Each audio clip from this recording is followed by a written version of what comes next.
Naniniwala ang sandataang lakas ng Pilipinas na hindi apektado ang balikatan exercise ng kautusan ni United States President Donald Trump na pansamantalang suspindihin ng 70 araw ang kanilang tulong sa mga dayuhang bansa.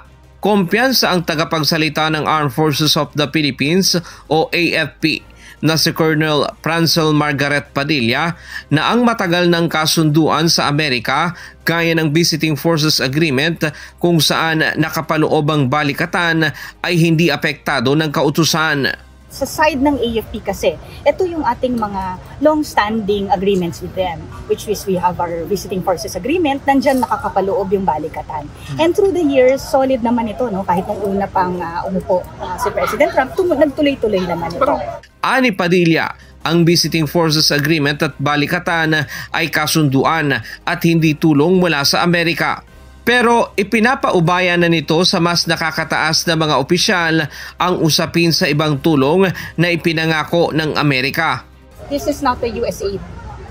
Hindi siya aid. It's a treaty. Oo, hindi siya aid. It's a treaty. Basically, what will be under review are the yung mga basically, SOMIA included under the review. GSOMIA is just an agreement on how we would handle the security of information. So, yun lang siya. Pero yung financial assistance.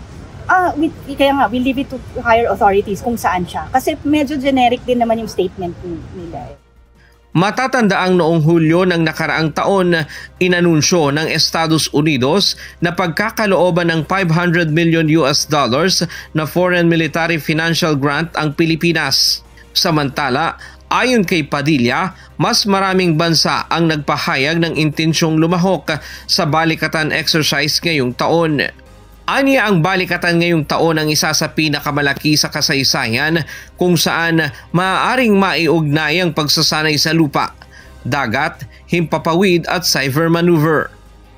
Ryan Lacanlale, UNTV News and Rescue. Diyos ang aming sandigan, serbisyo publiko ang aming pinahahalagahan.